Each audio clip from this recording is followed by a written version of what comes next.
Hər birinizi salamlayıram. Bugün mənə ən çox verilən sualı cavablayacağım bu videoda. Step by Step kitabı ilə yeni çıxan Step by Step Extra kitabı eyni kitabdırmı, yenilənmiş nəşrdirmi, yoxsa kitabın içərisində nələr var? Deməli, Step by Step English kitabı ilə Step by Step Extra kitabının bir-biri ilə əlaqəsi yoxdur. Adından da qeyd olunduğu kimi bu kitab mavi kitabın ekstrasıdır, yəni əlavəsidir. Mavi kitabı işləyib bitirdikdən sonra Step by Step Extra'nı da işləyə bilərsiniz. Əgər heç birini işlətməmisinizsə, ardıcıllığın önəmi o qədər də olmur. Hər ikisini alıb istifadə edə bilərsiniz və yaxud da ikisindən birini, hansını istəsiniz.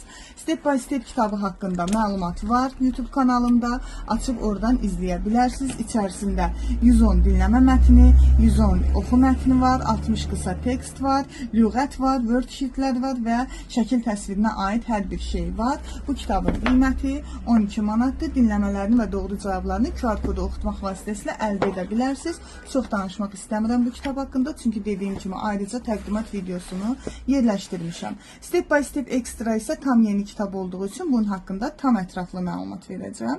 İçərisində extra reading, listening və writing materialları var. Xüsusilə Cambridge Style Tasks nədir, onu qeyd eləmək istəyirəm. Dinləmə mətnləri, gəlin sizə içərisində göstərim. Cambridge üslubundadır, hansı ki dinləmə ümumiyyətlə Dövlət İmtahan Mərkəzi və Təhsil Nazirliyi kitablara, dərsliklərə, imtahanlara, listeningləri saldıqdan sonra, hansı ki şagirdlər artıq dinləmə üzrə də imtahan verməli oldular. O vaxtdan bəri ümumiyyətlə dinləmə tapşırıqlarını yazarkən 4 dənə, 5 dənə və ya 6 dənə sual əlavə edirik dinləmə mətnlərinə ki, şagird dinləsin və cavablasın. Artıq dinləmə mətnlərini o səviyyədən çıxartmaq qərarına gəldim mən bu Step by Step Extra kitabında.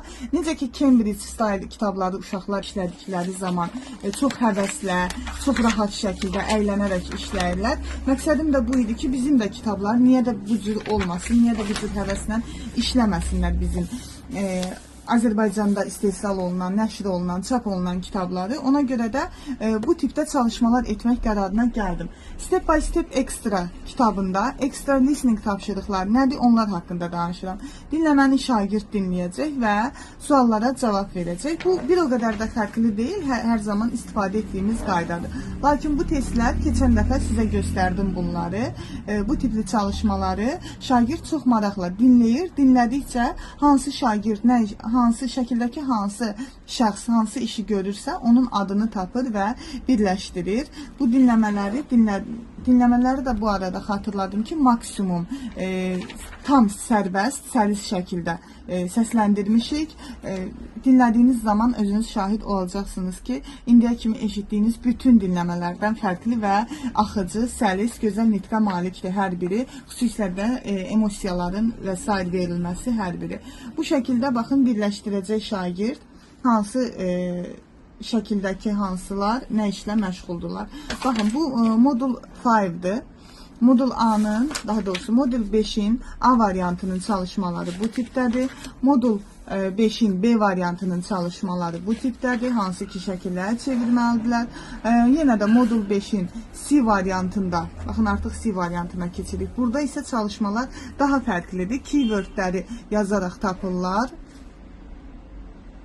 Daha sonra hansı ki əsas sözləri eşitdikcə qarşılarını dolduracaqlar. Bu o deməkdir ki, ən pik hissələri, ən onlara lazım olan hissələri qabaqcadan görürlər. Burada mən başlayan kimi atanın adını, işini yadında saxlamalıyam, hansı fənni keçdiyini, məktəbin adını və s. Bu şəkildə şagird onu bilir ki, dinləyəndə bu nəyə qulaq asmalıdır, əslində hansı hissələrə diqqət eləməlidir, hansı ki bunu Cambridge-də də bizdən bu şəkildə tələb edirlər və ona uyğun dinlədiyi zaman diqqətini o hissəyə yönəldir və daha rahat bunları tamamlaya bilir. Bu şəkildə irəlilədikcə növbəti dəfə hansı ki DİM-in öz imtahanlarını verən zaman artıq daha rahat olur onun üçün.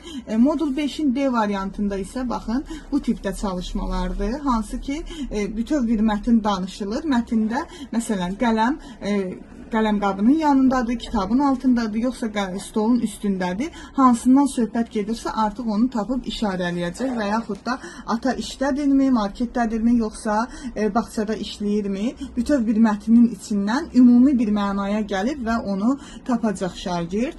Daha sonra bunlar həddindən artıq çox vermişəm ki, bunu işlədikcə çox sevinirlər. Məsələn, daha rahat tapırlar. Heç bir dinləmədən anlayışı olmayan şagird belə, dinlədiyini eşitməyən şagird belə, dinləyəndə dərhal anlaya bilir ki, ata burada stolu aparır, qutu daşıyır, yoxsa marketdə bazarlıq edir. Bunu dərhal anladığı üçün uşaqda həvəs yaranır ki, həm sən demə, mən dinləməni bacara bilirmişəm şəklində bir şagirddə algı yaranır və ona görə də həvəslənir və növbəti daha böyük mətnlərə, daha işləməsi, əziyyətli olan hissələrə çatmaq üçün həvəsli olur.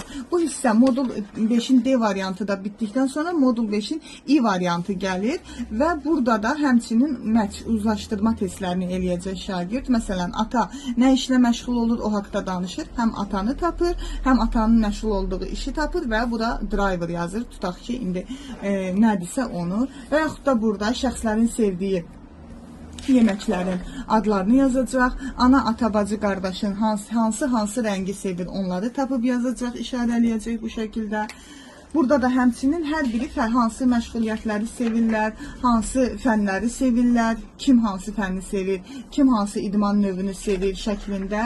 Bu da yetəri qədər düşünürəm ki, vermişəm, hansı ki, şagird bunları etdikcə dediyim kimi həvəslənəcək. Reading mətnləri standartdır, düzdür, daha yaxşı, daha dolğun, daha çox söz bazasını inkişaf etdirən mətnlərdən istifadə etmişəm.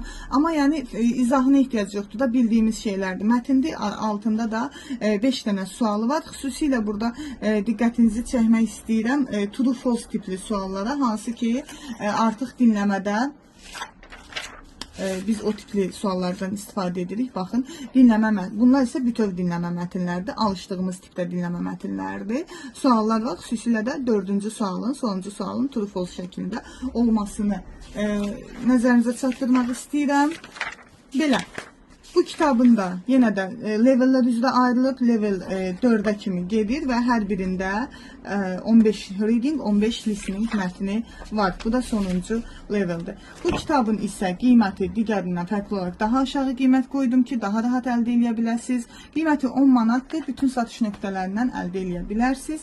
Ümumi tapşırıq sayı 1770-dir və ayrı-ayrılıqda da vurğuluyum. Dinləyib uzlaşdırma tapşırıqlar var, dinləyib birləşdirmə, dinləyib yazma, dinləyib işarələmə, oxuyub cavab vermə, nə haqqında olduğu haqqında writing, yəni yazı tapşırıqlar var, şəklə baxaraq suallara cavab vermək var, true false tipli çalışmalar var.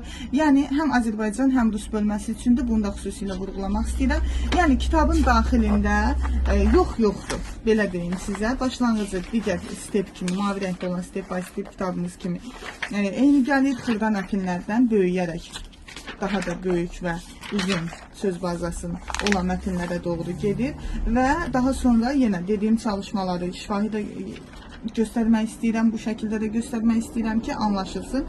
Şəklə baxacaq, hansı cümlə şəkil əsasında düzgündür, onu işarələyəcək, hansı səhvdir, onu işarələyəcək, yetəri qədər çoxdur, uşağın marağını çəkəcək şəkildədir. Bu mövzuda çox iddialıyam ki, şagird bu kitabı çox həvəslə işləyəcək, ona görə hər birini vurğulamaq istəyirəm. Baxın, bu tiplilər bitdi, hansı ki, işarələyəcəkdir, düzgündür, yoxsa səhvdir. Növbəti modul 3-də, baxın, bu modul 2 idi, bu artıq modul 3-dür. Modul 3-də keçir, şəklə əsasən artıq suallara cavab verir. Burada işarələyəcəkdirsə, burada artıq qələmi götürəcək və yazacaq. Həm cümlə qurmağı öyrənəcək, writing inkişaf eləyəcək, həm şəkil əsasında təsvir etməyi öyrənəcək. Bu tiplilərdə bitdikdən sonra, baxın, bunlar da belə. Modul 4-də artıq writing ekstra çalışmaları gəlir, hansı ki, mətni oxuyacaq və yenə də mətnin əsasında suallara cavab verərək yazacağı üçün bu onun üçün writing hesab olunacaq və yenə də true false çalışmaları var və bu mətnin əsasında use the example above and write about your school. Bu mətin onun üçün example olacaq, nümunə olacaq. Bunun əsasında artıq özü sıfırdan hekayə yazmağa başlayacaq. Hansı ki, suallara da cavab verdiyi üçün bu onun üçün daha asan olacaq. Bu tipli modul 4 çalışmaları da bitdikdən sonra Baxın, hər bir mövzuya, heyvanlara aid, məişət həyatına, məktəb həyatına, uşaqların oynamasına dair, günlük rutinə dair bütün mövzuları nəzərə almağa çalışmışam. Daha sonra modul 4 də bitdikdən sonra modul 5 haqqında öncədən onsuz da məlumat vermişdim. Modul 5 də ekstra listening çalışmalarıdır. Bu qədər kitab bundan ibarətdir. Yenə deyirəm, daha çox video daha uzun olmasın deyə mümkün qədər qısa saxlamağa çalışdım. Nə sualınız olarsa, arxadakı əlaqə nömrəsi vasitəsilə mənlə əlaqə saxlaya bilərsiniz. Birbaşa QR kodla da WhatsApp-ma keçid eləyə bilərsiniz. İzlədiyiniz üçün təşəkkür edirəm. Növbəti videoda görüşərik. Sağ olun.